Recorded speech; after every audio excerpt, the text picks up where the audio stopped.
Welcome to our Animal Justice Academy Lunchtime Live. Welcome to all you sweet peeps who are here with us live. I so appreciate sharing this time with you. And welcome to those of you who are watching the replay. We love having you be part of this as well. Today, we're talking about where's cultivated meat at? And we have joining us Allison Penner from Reimagine Agriculture. So cultivated meat, also known as cultured or lab-grown meat, it really could revolutionize the world for animals, folks. We could be looking at sparing trillions of lives, as well as significantly reducing the devastating impact of meat. But there are many questions swirling around whether cultivated meat will ever become truly viable and ethical as a mass replacement for meat from animals. So here to give us a crash course on cultivated meat, Allison, welcome. Thank you so much. I'm so thrilled and grateful to be here. Well, I've been wanting to have you on here for a long time. Reimagine, does some great work. You're such a wonderful soul, and we're really happy to have you here. So folks, what's going to happen is Allison is actually going to give us a talk, and, just to really be able to throw at us all of the information that we're sort of looking for. And then we'll open it up to questions. If you have a question, and probably better to hold the questions until she's done in case Allison answers your question in her presentation. But if you have a question, we just ask you to put **Q just to differentiate it from the chat. And so, yeah, so Allison, let's get going. If you want to share your screen, and I'm just going to keep my mic up, and I might stop you if we want some clarification on something, if you don't mind, if that's not going to interrupt your role too much. No. Okay, great. Yeah, I'm really excited to share about this topic. It's a topic that sounds like many of you I'm fascinated by, I'm interested in, and I have the pleasure of doing work in this area. And so hopefully hearing some of those conversations that are going on in industry and able to synthesize them. I've tried to keep my agenda on the short end for today. I hope this gives us kind of a structure of what is going on with cultivated meat, where it is in the world, and kind of the pathways and barriers to development. But I'm really excited for that Q&A to hear more about everyone's ideas and discuss the technology. So a quick introduction to me and Reimagine Agriculture. So I've been the ED of REAG for several years now. So Reimagine Agriculture as an organization looks at creating systemic change in the food system. And so we focus on food waste and loss and conventional animal agriculture as broad areas where we see the potential that if we were to reduce these issues, we could create a compassionate, sustainable, and resilient food system. And we do this through policy advocacy primarily, but also knowledge mobilization and building alliances. And we work to build a really broad coalition. I think that a good, resilient, sustainable, compassionate food system benefits everyone. And so whatever reasons people are initially coming to that, we really try to build that out and so that we can move in the right direction. So I'm going to start with the very, very basics of how cultivated meat is made. And so this is kind of the absolute basics of what the process would look like. And so typically what happens currently is that cells are taken from an animal, they're put into a petri dish and been given growth serums and other technologies that enable them to grow into the right muscle cells, fat cells, and connective tissue.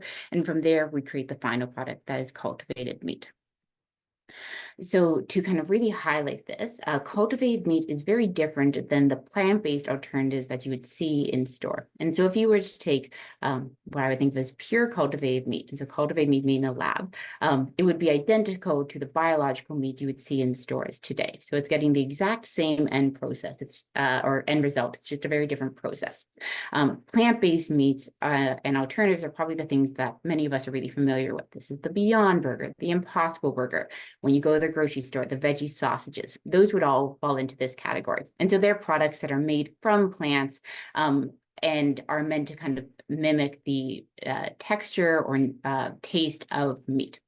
To complicate this a little bit, and I'll talk about this more later on, the initial products on the market with cultivated meat, there's a good chance they'll have a mix of a few plant-based ingredients and products in there. So it's really complicated to make cultivated meat. And so, for example, there's something called scaffolds, and scaffolds kind of hold certain kinds of cells. So whether it's the muscle cells or the fat cells, and in meat, you're trying to get those in a particular order, and that's really difficult to do. And so the first products on the market might be something like 95% cultivated meat, 98% cultivated meat, and we might be working towards that quote unquote pure cultivated meat. But hopefully that still kind of creates the clear differentiation on what I'm talking about. So the history of cultivated meat. So cultivated meat as an idea is nothing new. Back in 1932, Winston Churchill published a paper entitled 50 Years Hence with his predictions for the future. And he says, quote, "We shall escape the absurdity of growing a whole chicken in order to eat the breast or wing by growing these parts separately under a suitable medium." And so I think for a long time, it's been very obvious that trying to use animals as a source of meat is really inefficient. The vast majority of their calories go towards their metabolism and keeping up their body. You know, their bodies are designed to facilitate their own needs, not to create plentiful amounts of meat. And so we lose a lot of calories in the process. It's a very inefficient process, as well as all the other issues within it. And so this has been an idea that's been kind of thought of and discussed for a long time. So to bring us forward, in 2004, Jason Matheny, so he's on the left of my screen here. So he was a grad student in India and he was studying global health. And while he was there, he really struggled with the state of animals living there. So there was a lot of stray dogs on the street who weren't being treated well, who didn't have food, and that really affected him. And he talks about going into a chicken farm for the first time, and that when he walked in, his eyes welled up just at the smell that he couldn't kind of see because his eyes had welled up so much. And every step he took, the chickens had to jump out of the way to prevent him stepping on them. And so I think this was an experience that really affected him. And he really thought there has to be a better way than this. And he could also see this was 2004. India was moving more this way, and that a lot of places were moving more this way. And so he started to look to say, what are the possible alternatives to this technology? And so he combed through the research that had been done. And back in the 90s, NASA had actually done a study where they had isolated goldfish cells to see if, just as a test, they could replicate them in the petri dish. And they could. And so this is very early stages, but showed the initial viability of cultivated meat. He was like, that's great. That's all I need. We just need to show that it's viable. And so then for the next few years, he went around talking to people saying, we need to fund this. We need to move forward on this. This is a technology that could really revolutionize food. And after years of this advocacy, he managed to convince the Dutch government to put 2 million euros towards funding the development of the first cultivated meat product. And so that's where Mark Post comes into the story. So Mark Post is on the right here. Mark Post was a Dutch tissue engineer, and is, in his words, by no means a vegetarian. He says that for most days he had a ham and cheese sandwich for lunch, but that he was a single issue voter, that the environment mattered tremendously to him. I think there's a quote where he says something like, there's good economic times and bad economic times, but without a planet, what have we got? And so he had this really deep motivation based on the environmentalism of the product. And after some years of development, he created the first cultivated meat burger back in 2013 and debuted it on the world stage. So since then, we've kind of seen this remarkable rise in the development of the industry. And so I think since kind of proving the technology is viable, there's been many, many companies coming into the market to show kind of what could be done with this technology, and most of them kind of with the hope of scaling this up and moving forward. I'd say one trend in recent years that I've noticed is that a lot of these early companies were talking about doing it all. I'm going to create chicken wings and chicken nuggets and everything. And now a lot of these companies have differentiated. So they focus on either creating the growth serum in particular, or creating scaffolds, or creating one part of the cultivated meat process. And so I think in some ways this shows a lot of growth in the industry, that we're starting to see this differentiation in the different parts of the process. So what would a cultivated meat world look like for animals? So let's fast forward to 2021. And so this is Mark's company, Mosa Meats, which is one of the leading companies in the world. And so this is a quote that I've taken from Time magazine, an article, and these are their pictures on screen. So it says, "The cows in Farmer John's pasture lead an idyllic life. They roam through tree-shaded meadows, tearing up mouthfuls of clover while nursing their calves in tranquility. In a year or two, meat from these dozen cows could end up on the plate of Maastricht's better-known restaurants, but the cows themselves are not headed for the slaughterhouse. Instead, every few months, a veterinarian, equipped with little more than a topical anesthetic and a scalpel, will remove a peppercorn-sized sample of muscle from their flanks, stitch up the tiny incision, and send the cows back to their pasture. And so currently, that's what the world of cultivated meat looks like for animals. So we do still currently take cells from animals for that initial starting cells. Now, cells can replicate up to a point, and that's why for kind of these somewhat infrequent taking of biopsies from animals. So I'll get into what the other sides of this would look like outside of just the effect of animals if we had a more cultivated meat-based system. So one thing that people are really interested in, governments worldwide especially, is on this increased food security. And so a lot of governments are looking right now and are very concerned about the future of food. So I think there's a lot of climate instability, there's a lot of political and economic instability, and that's very concerning. When we look at history, a lot of the times we see revolutions are when people are starving, like people need food. And so the idea that we could create meat in these containers that are mostly unaffected by the world around them is very interesting to a lot of people. On a related point, it's also the reduced use of land and water. And so there's a lot of land and water used in the production of animal agriculture that obviously is difficult, and that in times of climate change, those resources will likely continue to become more difficult to come by. There's the hope that this will produce a reduction in overall GHG production and environmental degradation. As I'll talk about in the next slide, I think this is something where there is still discussion on both sides. Ultimately, I think what people are imagining is that as we get to these scaled production processes, we'll really see that difference. There's a huge economic opportunity in it right now. A lot of people are trying to be the first people on the market and trying to see those first sales. And so that is incredibly motivating to a lot of investors, to a lot of people in the industry. There's also a reduced global health and disease burden, including antibiotic resistance, zoonotic diseases, and foodborne illness. I won't go into the details of all of these, but there's a lot of difficulties in raising billions of animals in close confinements.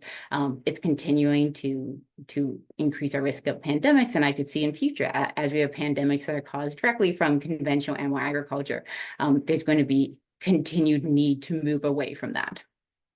I do also want to talk about the limitations of cultivated meat. I haven't heard most people talking about this like it's a silver bullet, and I don't want to represent it that way. I think that it could be a part of the solution, in my opinion.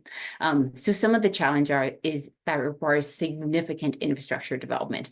So to get anywhere near current meat production levels is going to require a significant development of facilities that don't currently exist. And so that is a real limitation of both the development of the technology and kind of the impacts. Right now as well, there's a lot of concern around the higher energy usage of the product. And so initial production is showing that it does use quite a lot of energy. That being said, I think there's a lot of hope from people within the industry that there'll be a lot of room to look at where those inefficiencies are and where they can be reduced over time. One of the challenges with conventional animal agriculture is we've really done everything we can to kind of reduce the emissions and make that less environmentally harmful, and we are where we are with it. Versus cultivated meat, there's a lot of room for innovation on reducing the energy efficiency of that process. That being said, today it requires a very high amount of energy. There are health consequences of high meat diets. Probably many of us are familiar with this. The blue zones, where people live longest in the world, they often have no meat diets or 1 or 2 servings of meat a week. And so there's still health consequences to eating meat. There's the potential in time to edit down the things like cholesterol and fats in the meat that could have a benefit compared to conventional meat right now, but that is to be seen. A lack of small scale options. And so right now, with where the technology is, it needs to be funded in kind of millions of dollars. And so there's no way that someone who's currently farming conventional animal agriculture could just easily change their production over to this. This requires a ton of expertise to be doing this, a ton of scientists. And so there are, I think, very real equity issues there. And then I think for many people, there are still animals in the process. And I think that is something to note, that this isn't a process right now that eliminates animals, but the treatment is still very different. So I think this begs the question, do we need alternatives? It's often interesting for me as someone who doesn't have a lot of need to eat meat, to be focused so much on developing meat and saying, is this really necessary, especially when it's not necessarily a product I would have in my fridge all the time. I think when we're talking about this, it's really helpful to try to take a very to look in the face what's happening in the food system and say what's really going on here, and to try to take an honest account of that. And so we've seen the demand for meat, it's increasing a staggering amount, and it's continuing to increase a staggering amount globally. Since the 1960s, since the agricultural revolution, we've seen a huge increase that hasn't kind of showed any major path towards slowing. Beyond that, we're also not seeing broad rates of vegetarian and veganism increasing. And so there's a lot of different information on this, and it is really hard to track the amounts of vegetarian vegans. So for example, if I saw a poll that was asking me about my meat consumption, I would definitely want to fill that out versus someone who maybe isn't as thoughtful with their meat consumption, isn't as likely to fill that out. So there's a lot of selection bias and sampling bias. That being said, I think it's clear we're not seeing a broad trend towards these things, and that we're not seeing that, oh, when we go in and educate people, we're seeing these massive differences. And in fact, there's a lot of really worrying changes. And so India and China, countries that have historically had very high rates of vegetarianism, are actually really decreasing, and quite rapidly. And so that's driving a lot of this increased demand. Of course, North Americans have set the standard of eating a high meat diet, but this is to say that we're kind of not seeing these global trends. So I've pulled some rough figures from Canada and Germany. And so I think there is a little bit of hope here, that we can see that there is kind of a slight reduction in meat consumption in some countries that have put a concerted effort into it. Germany is a very notable one that they've had kind of a plan where they've been transitioning towards this. I think that being said, if you look at the scale on the left of Germany, it's going down slowly. And as well, I think the reduction that is happening, studies show that it's not people going vegetarian, vegan largely, it's largely average people who are reducing their meat intake. And so what this tells me is that there's a significant demand for meat, that for a lot of people to imagine cutting it out is something that for whatever reason they're having difficulty transitioning to or to staying with. And so this shows, I think, that there's a really significant demand for meat that isn't going away. And I kind of want to provide some hope. And so I think this is a case study that is maybe kind of one of the best case scenarios for cultivated meat. And so this follows horse-drawn carriages in New York City. And so back in the day, without cars, horses were the main source of transportation. And this was a very difficult thing. Like there was, at one point, I remember reading an article on this, that they were saying there's so much just poop in the street that you would walk outside and your eyes would start watering. And so like the citizens of New York also weren't enjoying the situation, but it was the way that they felt they had to get around, and it was the only option they had at the time. Now, if you look at these green squares that are coming up, so that's the development of motor vehicles in the US. And you can see that pretty clearly as that starts to go up, the horses really bottom out. And so that's where I think I get very hopeful. I think it's not that, unfortunately, people started really caring about horses in masses, but that there was a better technology that enabled this change. And I think now, we see the treatment of horses. I know we've been that animal justice has been doing great work on preventing the live export of horses for slaughter. And I think part of that has been that it doesn't feel that there's this quote unquote need for them in the way that there used to be. And I'm hoping that cultivated meat will enable that similar shift. And so to kind of hammer on this, I think in time, cultivated meat will be a product that it uses fewer resources, it takes less time, and it's more efficient, and it's also a sterile process. And so I think those factors could really allow a lot of people to move over towards cultivated meat. You're standing in a grocery store and you have two identical pieces of meat, but one's cheaper, it's safer for you and your family, it's not covered in bacteria, you have a sense that's better for the environment and animals. I think a lot of people are going to be very willing to take that up. And that kind of shift in behavior for a lot of people is going to feel very doable. So what does the process of scaling look like from here? So enabling large scale production is functioning on the stage that we're at. And so in the past couple of years, we've seen regulatory approval of a couple of products. And so that's showing that these products have been made, they've been tasted, they've been made available to regulators.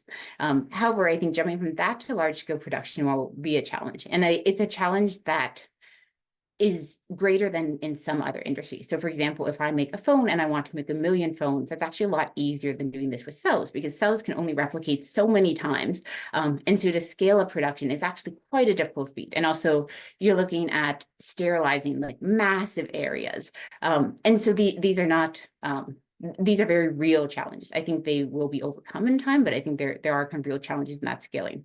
The other thing is dropping price. And so that's what everyone is looking towards. And in fact, probably when the first cultivated meat products come out, it's likely going to be in very high-end restaurants for very high prices. And then over time, we're able to bring that price down, just like we've seen with the electric car.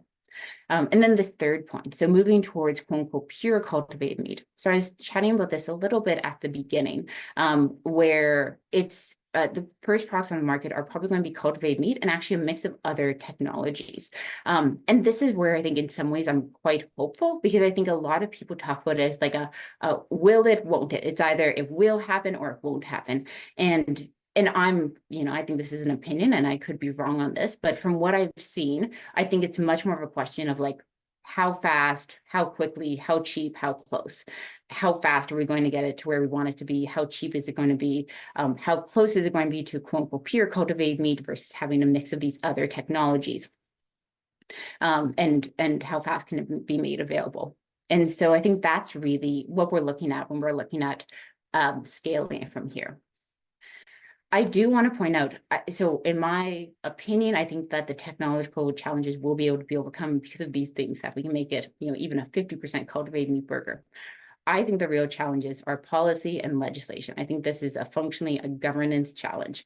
When I started doing these presentations years ago, I said, my biggest worry for cultivated meat is a ban on cultivated meat the way we have a GMO ban in the EU. I think it's very possible. I think that politically could happen. And I think that that would be the thing that would limit the technology. And I think that we are seeing that in small ways. And so if you see this came out yesterday, right before our presentation, but Governor DeSantis signs legislation to keep lab-grown meat out of Florida. And so is not allowed to be sold in Florida. Italy, I think last year, also banned cultivated meat in what they called a nod farmers. And so this isn't something that doesn't come with pushback. And I think it is something where we need to be advocating to move towards this technology, because these hiccups, these bans, not moving forward will be a significant detriment in the billions of animals who will be saved kind of in the interim. Yeah. So the other thing I do want to end on this hopeful note is, I think I've talked a lot about the viability of cultivated meat, where we have to go. That being said, I think the viability of animal agriculture is going to continue to get harder. We need a lot of land to produce meat. The vast majority of agricultural land is used to produce meat, and those are going to be continually harder to obtain. The water is going to be continually harder to obtain. So I think on the other side of this, cultivated meat is going to continue to look like a better and better alternative. More governments are likely going to continue to look that way as they look towards building a compassionate, sustainable, resilient food system. So I hope that that provided an outline for our conversation today, a structure around some of these key points and where we are and what's needed in the process. I wanted to include a couple last resources for anyone who wants to check these out afterwards. So the Good Food Institute is well known as being one of, if not the leader in the industry in terms of their work. And I think that their state of the industry reports I always find helpful in giving just kind of a broad overall summary of what's going on. They also have them for plant-based alternatives and fermentation products.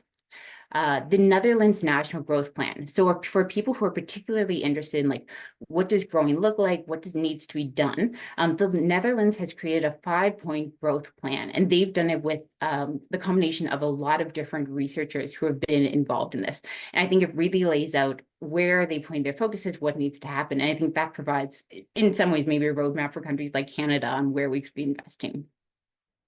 And then the last thing I'll say is that if you're motivated to support the development of this technology, you can definitely check out our website. We have our Cultivated Meat campaign, and you can sign up there, and we'll get back to you. And so I think we have been having some exciting conversations with legislatures. We're really hoping that we're going to be able to support the regulation and the funding, kind of the success of cultivated meat in Canada based on its potential. And so I'll stop sharing my screen, and I'm looking forward to our discussion. Oh man, you just took us through a beautiful crash course, Allison. Thank you so much. So much good information in there and so many questions that are coming up from folks in our community. So let's start off with one of the things, Catherine said, I'm really skeptical for this being adopted on a large scale by non-vegans.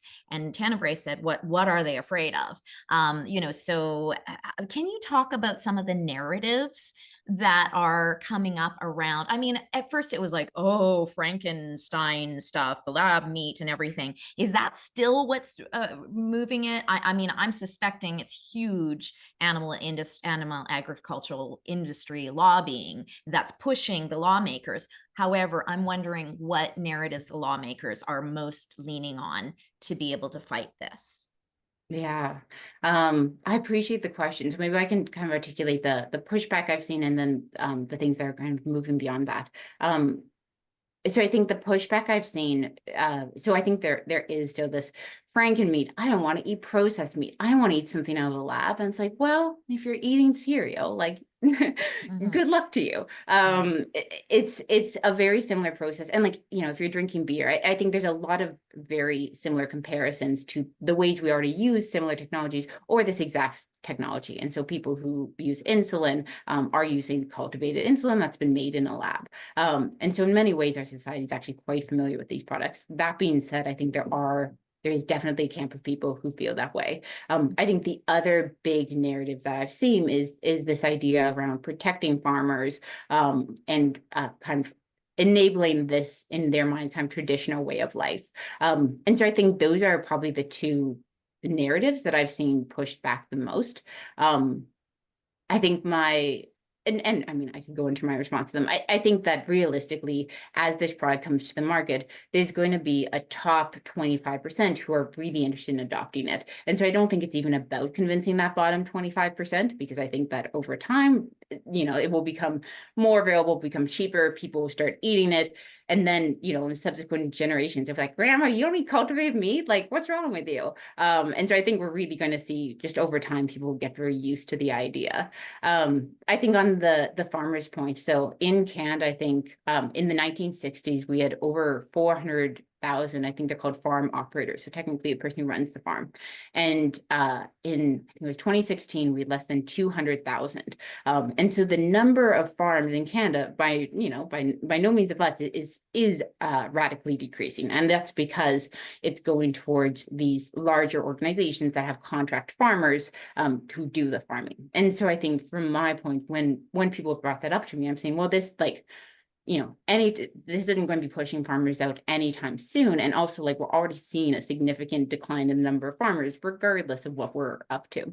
And so I think those are maybe the prevalent narratives I've heard kind of pushing back against it. But I think VegTO did a survey last year where it's something like 67% of Canadians are interested, or of Torontarians are interested in tasting cultivated meat. And so I do think there is, like, for many people, many reasons they're interested in this, whether it's because it's just not covered in bacteria, or because of the environmental benefits, or because it's the cool new thing to be eating.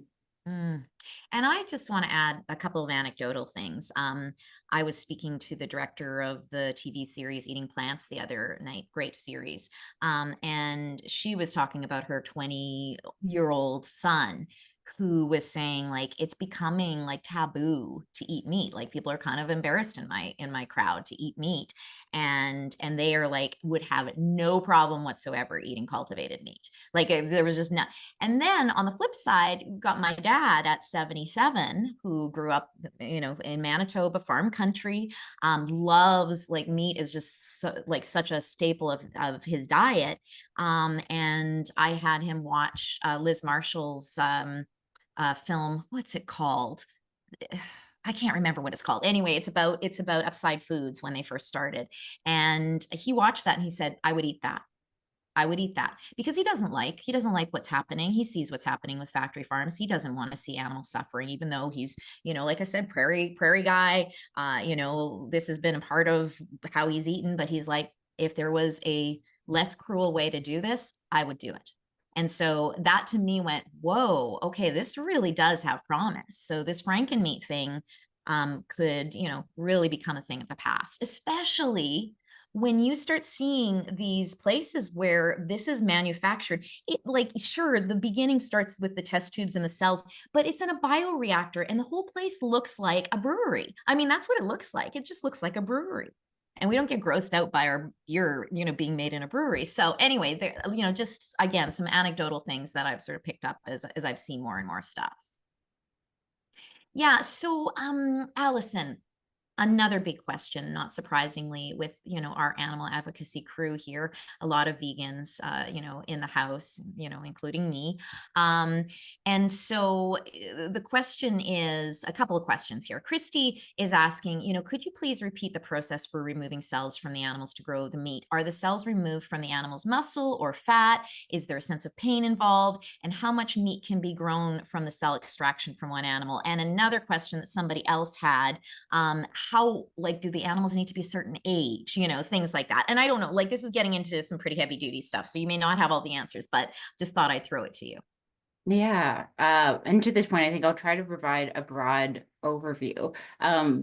Kimberly and I were talking before the call, and I was like, the way that you found out something's happened is that they publish it. And that means the industry is probably 2 or 3 years beyond that, because the reason someone's able to publish it is because it's very well-known information in the industry. And so, for example, we saw this with one of the large companies publishing the growth serum that they use. And because in their mind, this doesn't provide us a competitive advantage anymore. And so this is to say that I can talk about what I know of these processes, but everyone does it differently. And there's a lot that we don't know that isn't publicly available information. So typically the process that happens is that a small biopsy is taken from an animal. I believe it's traditionally fat cells, but I think they've kind of experimented with different things. And so it can be done with a topical anesthetic. From the people I've talked to who work in animal welfare and who work with animals, like, this is not a process that affects the animal significantly. Often they don't notice because you put on the topical anesthetic, you take off a couple of cells, and they're just like living their happy life. And so it's not a process that they find to be kind of overly invasive. And to this point that they're off gallivanting all the time. And so to this point, like, there is a limit to how many times cells can reproduce. I don't think we have a clear estimation on how many times we can use these same cells yet, especially when we're looking at those like broader scale productions. What I'm imagining though is that it's going to be to feed the number of people in the world, it would be kind of definitely less than 1 billion animals. Like, this is not something that we're going to be doing all the time. It will be in the millions, if not the hundreds of thousands.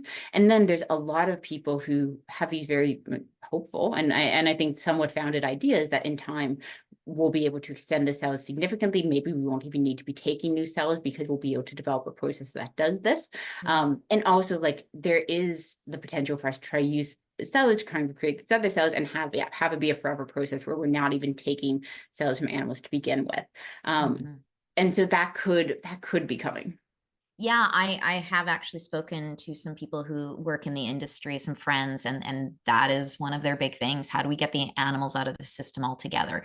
Because the two big places where they're in the system right now is getting the cells to grow from, but also most cultivated companies are using fetal bovine serum as their growth medium, right? Is that right, Allison? But I believe there are some that have now eliminated the growth bovine serum and have an alternative to that. Yeah, FBS is probably the question I get the most when people and people who often have a sense of the industry. And I think it's a very fair question. So, like, fetal bovine serum is exactly what it sounds like. It's coming from pregnant cows. It's not a good situation from an ethical perspective. So I'll kind of share my thoughts on it. I'm really not concerned about FBS, especially when we're looking at scaling. So FBS takes an incredible amount of resources to produce and create. And I think a lot of people get focused on it because Mark Post in his original Cultivated Meat Burger used FBS. And he says this now, he's like, it's not that I needed to use FBS, it's that I was trying to figure out cultivated meat and I didn't want to also have to figure out the serum. And so most companies, to my knowledge these days, are not using FBS. It's not something that is interesting to them because of the cost, because of the difficulties working with it. And to this point, one of the large companies published their growth serum in a journal that's readily available, that has less environmental impact. And they said, like, go for it, use it. And I sorry, think what's it made of, Allison? What is that one made of? Like, is yeah. there animal products in that?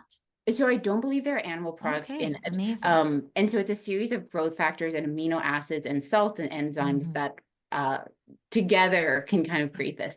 The other thing is that, again, maybe the ideal one day. So cells, like cells in an animal, are growing on their own. They're not growing because there's a serum there telling them how to grow. And so these cells do know how to replicate and divide. We don't know how to make them do that. And so they already have the programming in there. So in time, we won't even need growth factors because it will be dividing without that.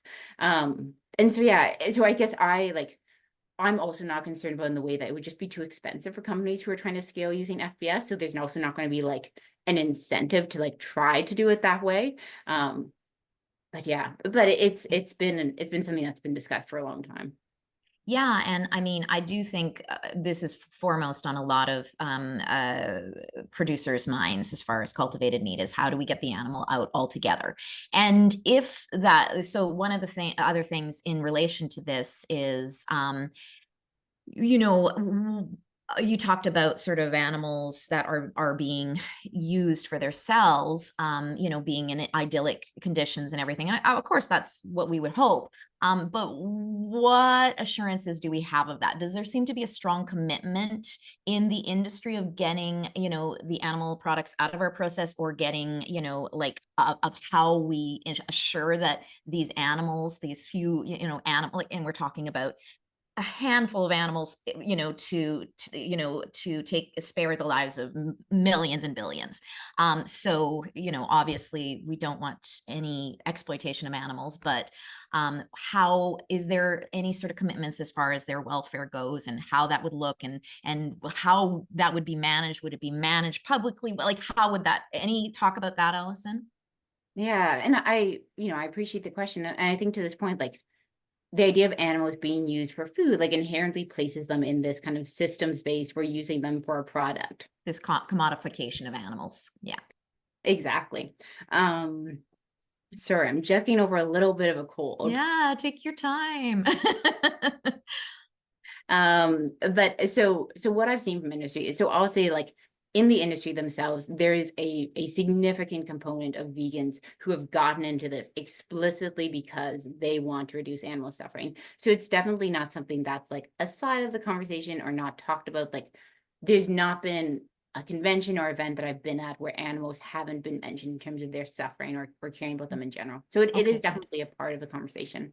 And Yeah. I do, like, on the other side, I think there's people who've gotten into the industry for lots of good, noble reasons outside of that as well. Mm.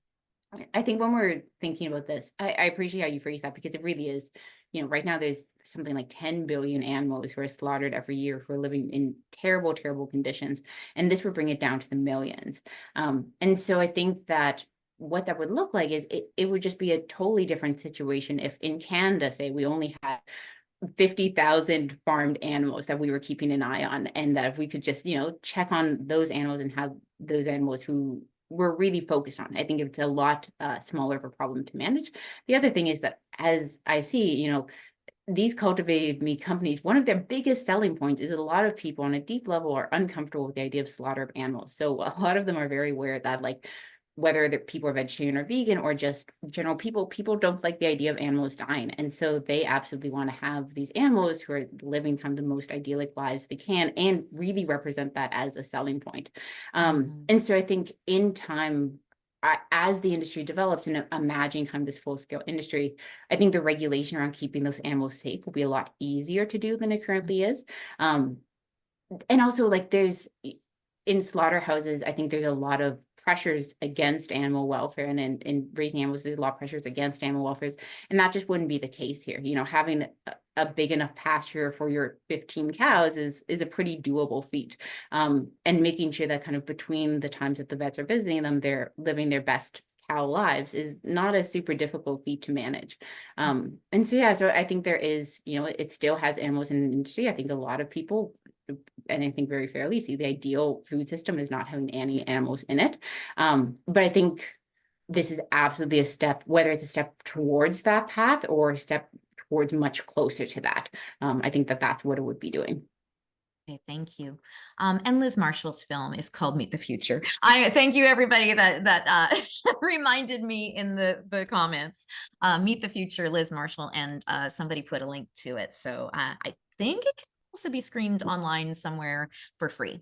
Okay, so let's talk a little bit more about price parity. Okay, so you know, Animal Justice Academy community we're very intersectional community. We're very concerned about you know, food insecurity. You know, inequality as far as different accessibility of food. And so where are we at? You know, with price parity, we're not anywhere close. But you know, I know that there are a lot of sort of ideas and guesses about, you know, whether we can reach price parity with conventional animal products, and how long that might be. And I know that I'm kind of asking you to look in a crystal ball right now, but can you give us just a little sense of what the discussions are, Allison? Yeah. And I think this is one of the limitations I mentioned is kind of exactly this, that like, if we're looking at it from an equity lens, like these products are going to be available to like the richest, most privileged people first, and go down the line from there. What's already happening, what people are imagining is that it's going to start in like the finest of fine dining establishments as, oh, how we have this on the menu. And I think slowly work its way down from there. I think price parity. So yeah, so this is my opinion. I'll give my opinion with the evidence I have. So I think this is something where I think I would have difficulties not seeing it happen in time. You know, is it a 50-year question? Maybe, but I think I don't see a way that it almost couldn't happen, because like animal agriculture will continue to get more expensive. And again, with cultivated meat, even if we have at the beginning 50% plant-based and 50% cultivated meat, which is already not what we're looking at, and we move more and more towards cultivated meat purely. And so I think it will be kind of an intersection between these factors as it begins to change. My guess is that we'll have it in, and this is my assumption, I should say that in 2018, 3 different companies said that they would be on the market in that year. And so, you know, we're pulling from limited data when we're trying to make these assumptions. But I think hearing the number of companies who have gotten regulatory approval, who say that they're hoping to scale in the next 2 or 3 years, I'm very hopeful that will be available in fine dining restaurants, definitely in the US, hopefully in Canada within 5 years. And that I think in 5 to 15 years, that's when we'll start to see maybe the most high-end products at restaurants that we would frequent, or even potentially grocery stores. And I think a lot of that depends on how far do these political bans go, and also like how much funding is there. So right now, conventional animal agriculture is incredibly well funded with subsidies and tax breaks, and not having to count their GHG emissions, not having to count their waste. So we have a lot of ways that we facilitate the development of that. And so I think it's really going to be, how much do we facilitate cultivated meat as it's going? How much do we stop facilitating some of these factors that make it a lot cheaper to have conventional meat? Mm. And so, you know, Adrienne was asking about the current funding landscape for cultivated meat. With a large drop off in VC funding in recent years, is the industry still positioned to move forward successfully? Like, there has been a drop in venture capitalist funding. So has that been a real big knock, Allison? Or, you know, is funding coming from elsewhere? You know, can you speak a little bit about that?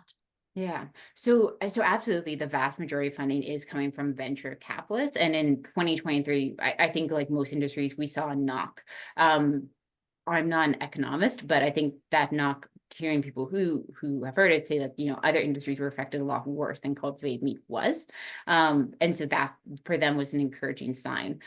Government funding is, I think, on an encouraging level, creating a bigger part of the pie. That being said, it's not, it's a very small part of the pie, but it's really important. And so one of the challenges with cultivated meat, because it's all venture capitalist funded, it's not a million people working together to figure out cultivated meat. It's a million people working their little silo and like, oh God, don't let anyone hear what we're working on, because that's the one competitive advantage we have. And so it's this environment that doesn't actually poise cultivate meat getting forward the best. It supports kind of individual companies getting forward. And so that government funding is actually really important, because there's been like government and publicly funded projects that have drastically reduced the cost of serums and growth factors, and drastically reduced the cost that no one, if they had the information, would put out there, but everyone benefits from it. So it is like a really significant part of the puzzle. The other thing that I would look at that I remain very hopeful about is if you look at China, like in their 5-year plan, they've put a significant amount of funding towards cultivated meat. And they haven't seemed to move away from that in any way. And I think China is a country that's really highly motivated to develop the technology. Their population's eating more and more meat. I think there's some movements that they don't want to do anymore. They like the idea of playing like quote unquote a developed country and having a high meat diet. But they have a very limited land mass. And so they know that they cannot produce it themselves. They don't want to be relying on others. And so this provides them a very clear pathway. And so I think we're also going to we see a lot of forces that are still really pushing it, that they want to succeed, not even of altruistic reasons, but because of their own needs. Mhm. Ugh. Okay, so Allison, so many questions. People are so curious about this.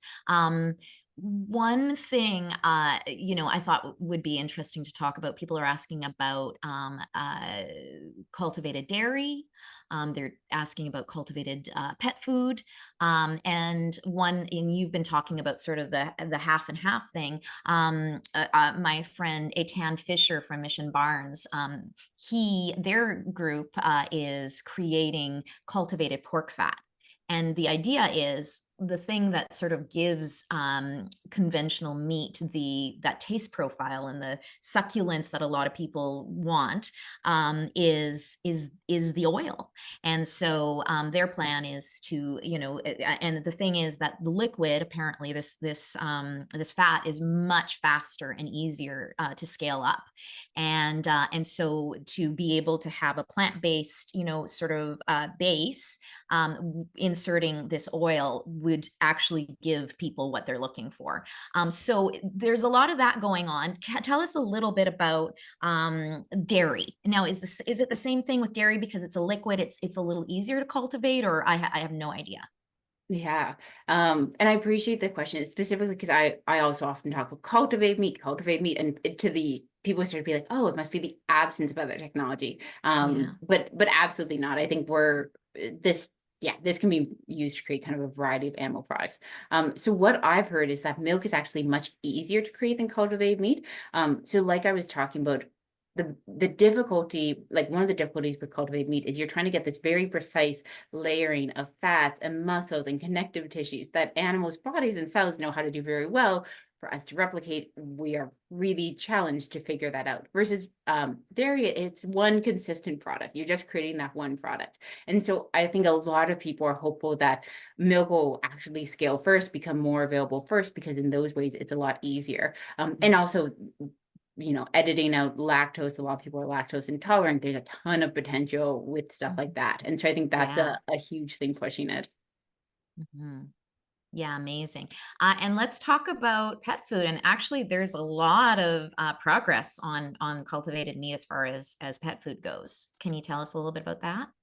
Yeah. So pet food's another one where, And let's like, say, just for this crowd, we're going to say dog and cat because we don't like the word pet. And so for specifically dog and cat food.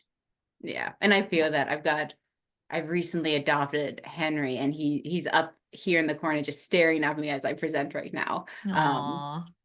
Uh, but yeah, so I think pet food's one where super hopeful about as well. So right now, pet food regulation, especially in Canada and the US, is very, very low. It's almost anything can be considered pet food, and there's very few standards around it. And so in some ways, which is its own situation.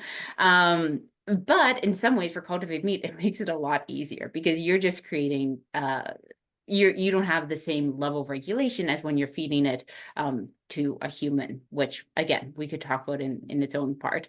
Pet food's also a lot easier because of these same things. People don't have this, oh, pet food should look exactly like this, it should have these exact layers. And so I think that's one where we'll be able to create that very quickly. We can create it with a mix of different products, and also just like really target the animal's health and say like, what do we actually uniquely want to feed them? And I think I think there is a company that's now moved to the US, but in Toronto, very briefly, there's cultivated meat being sold at there's a specialty grocery store near Bloor and Christie, just above there, if anyone knows that grocery Yeah, store. that's Summerhill. Yeah. Summerhill And so Market, yeah. very briefly they had it cultivated products in store that they were selling. The person eventually kind of stopped doing it because like the reality is when you're only doing it to one grocery store, it's much more work to facilitate than to actually have it. But I think he really enjoyed walking over and buying his pet food and walking home. And so so I think that's one where probably a first industry, and like maybe that will be the type of thing that gets people more comfortable with, oh yeah, I buy cultivated food. Like cultivated food is normal and consumed in my home. I love that. Yeah, a friend of mine, Philip Steer, is with Earth Animal, and he heads up the alternative protein division. And it's all about cat and dog food, cultivated cat and dog food. So I put that in the chat if you want to check that out. Okay, do you mind taking a few extra minutes, Allison? You don't have anywhere you have to be within. Okay, and of course, folks, we totally understand if you need to drop off, but there's so many questions, and I just want to be able to get a few more in. So Mark is saying, do we know whether Poilievre's conservative and the conservatives' position on cultivated meat? Let's make this an election issue. I like how you think, Mark. So my question, actually, Allison, is in Canada. A lot of us are based in Canada. Is there talk about cultivated meat? What's the sort of the atmosphere politically around it in Canada? Yeah. So I think my team has been kind of quietly working on this, and I'm quite hopeful about what could come. So I'll talk about it kind of broadly. So I have noticed, I want to say no consistency, but it's really not a partisan issue. There's reasons you can support cultivated meat, and there's reasons people might not want to support cultivated meat. And I've seen those across the political spectrum to the point where it's like, oh, you and this person disagree, and I don't think you agree on a lot of things. So maybe you two can chat. So I think it is one that's interesting. I think broadly speaking, most MPs seem very interested and open to the idea. And also I think I've seen the most interest from kind of the innovation side, the science development, the economic development, just with where it is. They don't see it in the near future as kind of taking over the agricultural system or doing that, but it's this new shiny product that we want to make sure we get it now so that we can have a good competitive advantage, especially if it continues to grow. And so I think that's where a lot of people are looking at it through the lens of. I think there's a lot of MPs who still have a lot of strongly held beliefs and attachments to conventional agriculture. There's a lot of MPs who, if you walk into their office, there's a 100% Canadian milk sign on their wall. And so that is where we are. I'm hoping that cultivated meat will be a way into some of these conversations where we can say, oh, this is a cool, innovative product. It's not going to touch anything right away, but it allows us to develop in these ways and maybe start to rethink these things. The other thing I'm hopeful about is that, so the other issue I work on primarily is food waste. And the big thing we want to see with food waste is kind of this overall regulatory changes around tracking food waste and reduction. Cultivated meat. And when you're changing regulation, it's difficult because you have to get a lot of people on board and you really have to kind of create a change. However, for cultivated meat, what we really need is, especially right now, like a $20 million investment from ISET or something like that. And so functionally, one very motivated MP can like carry that through as, this is my mission.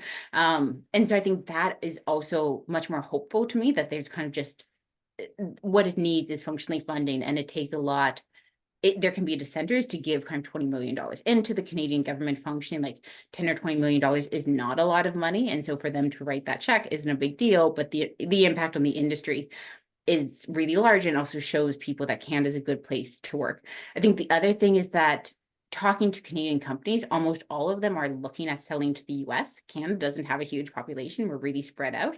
And so if they're looking at selling in Canada, they're also looking at selling in the US. And so we really want to make sure Canada looks like a super friendly place to create cultivated meat, especially if there are bans going on in the South. And so I think there's a lot of wins that really could be achievable, and move forward because there are so many reasons to support the product. Yeah, Nathaniel Erskine Smith, whom a lot of us know, a very animal friendly MP that's helped us at Animal Justice get quite a few bills introduced and pushed through. I know that he's, that's a place that he would like to do a little bit of work on in the next little while. Well, he already is, but he would really like to, he's really trying to convince the government that if we don't get on this now, we're missing the opportunity for the next, big thing as far as production goes. So we'll keep our fingers crossed for him. But is there, Jeanette is asking, so how do we combat places like Florida with right-wing governments, and how do we, and in Canada, some of the MPs, like what Allison, as if an animal advocate is interested in doing something around this, if they decide this is an area, and this isn't for everybody, folks, we totally understand. We still need to take care of, turning people vegan. We need to take care of making sure that factory farming is exposed, and farming, the animal agriculture industry in general is exposed. But if this is something that people are like, no, this is it for me, like I know how important this is, where would you direct them? Yeah.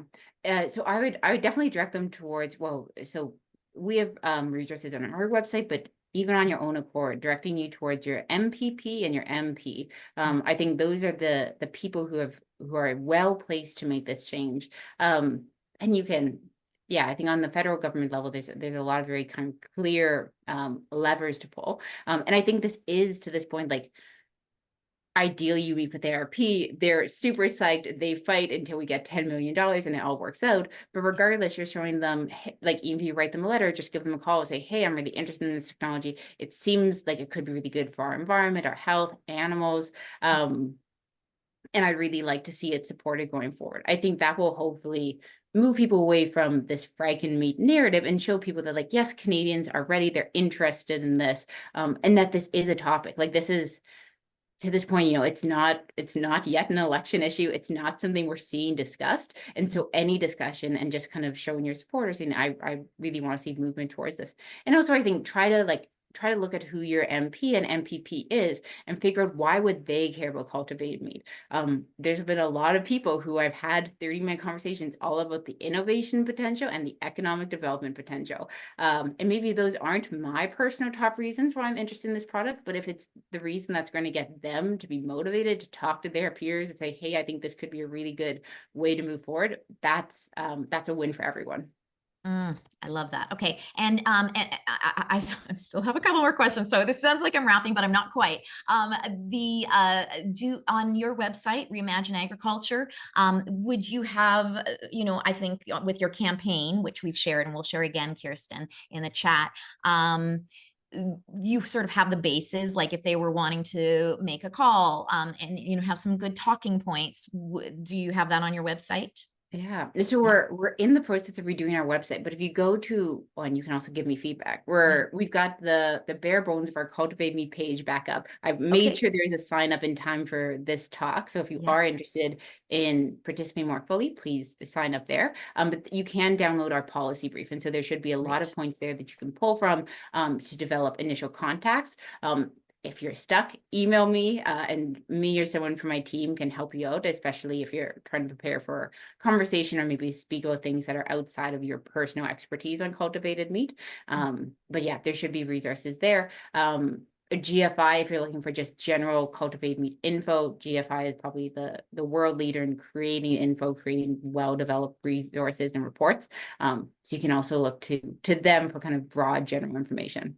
Excellent. And Kirsten has put that in the chat as well. And I'll get Kirsten to do it again, if you don't mind, KD. Okay, so there's two more questions I have. Okay, and not I have, the community has, and so I really want to honor that because they've come up a couple of times. So a lot of the vegans here know how good plant-based food can be for our health and just the health effects of eating meat. And so you just mentioned about that cultivated meat could be a healthier option. So can you explain that a little bit?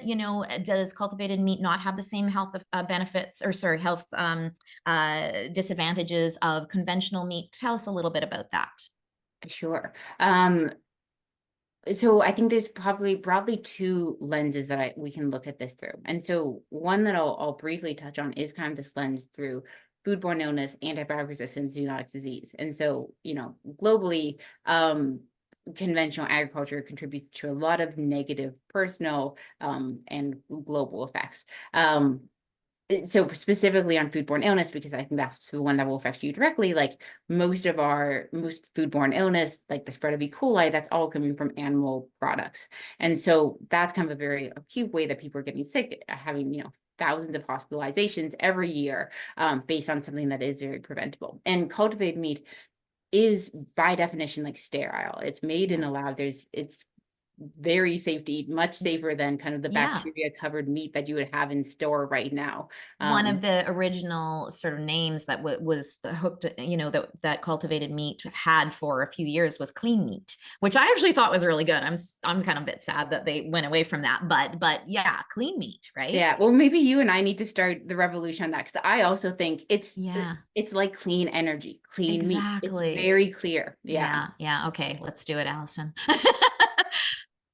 Back to clean meat. Yeah.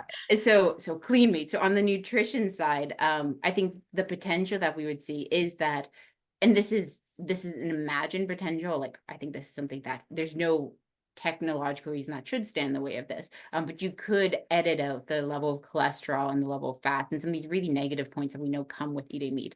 That being said, it's probably a reduction in the bad things, not necessarily an addition in the good things. And I don't know if people would want an addition of the good things in cultivated meat, because that wouldn't make it same as biological meat anymore. But yeah, I think, there's broad evidence showing that a very high plant-based diet seems to be the best for nutrition, whether it's very close or 100%.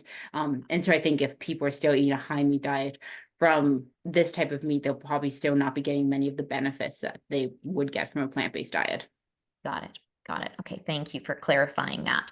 Okay, and the last let's see here. Where was the last question? Oh, you know what? I just want to address Ken Wood's question really quick. How would we transition from farming such massive herds to not needing them for food? Ken, this is a question a lot of people ask, even about a vegan world, and the fact is the life cycle of animals used in agriculture is so short that there would be no problem just stopping breeding them as the cultivated meat becomes available. So just to put your mind at ease there. Okay, so last question for you, Allison. Let's talk about the environmental piece. Elsa is asking, would you please compare the greenhouse emissions of farming animals versus cultivated meat? Now, I know you might not have those facts and figures, but can you give us a little thumbnail of that piece? Yeah. So the best, if you're looking for the detail on this evidence, I think GFI, maybe it was 2 years ago, came out with a life cycle analysis. And so they analyzed what are the impacts of cultivated meat, imagining it at scale. Of course, unfortunately, we don't have it at scale, and so we can't know. And I think they found that a lot of the things that we would imagine to be true are true. It requires significantly less land, significantly less water. The main issue from an environmental perspective is one, there's a huge amount of infrastructure development that needs to be done. It's a lot of resources. And then there's a very high amount of energy that's currently used in the process. Exceptionally high. It's higher than we currently see in conventional animal agriculture. So that's where we are kind of imagined. Where I am quite hopeful on that is that, one, we haven't seen it scaled. And I think once we see it scaled in 6 different facilities, we're going to really start to see where can we tighten it up, where can we have those efficiencies that we don't currently have. And so I don't think anyone knows exactly how much the level of energy needed will decrease, but almost everyone is imagining that it will decrease from kind of the initial production level. And I think I mentioned this during the presentation, like conventional animal agriculture, a lot of people have worked to say, how can we reduce the environmental impact of this? I think there's genetically engineered cows in New Zealand to have them reduce as few methane emissions as possible, which is its own situation. Yeah, like talk about Franken meat, right? Right? It's just like, oh yeah, we'll just edit the animals. It's fine. Yeah. Which is already happening, everywhere in every, part of the animal agriculture business. Every animal has been bred over and over and over again to get just the right biological makeup for the best scale of economy. Yeah. And so, to this point, like there's not much we can do there. Like the impacts are where they are with conventional animal agriculture. It probably is going to have that level of impact. And so cultivated meat, there is a lot of potential for that reduction of energy. And to your point, I think like when we're looking at how animals are impacted versus like conventional agriculture to cultivate meat, like there are problems with cultivated meat. The problems seem to me a lot more manageable. They're a lot more scalable, and like the billions of animals reduced in this is it's enormous. Like it's just an incredible amount of the pie. Well, especially because we are also looking at cultivating of fish, the flesh of fish. And then we're talking about trillions, and marine life. So just so much potential there. Okay, Allison, I mean, I would love to talk forever, but I just want to, sort of hit home if anybody is interested in this topic, especially you're like, this is a place where I want to put some of my advocacy energy. I love Allison's suggestion. We love political action here in AJA, of checking out their political brief or their brief on cultivated meat on their website, and maybe making it as part one of the subjects in the meeting that you do with your next political rep, or just picking up the phone and making it known that this is a piece that you'd like them to look into. And I just want to, just a really hopeful thing, especially for we had a couple of people from Florida. I need to do a shout out to my good friend Ari Nestle in the States. Ari is and his group are doing some beautiful work, basically doing amazing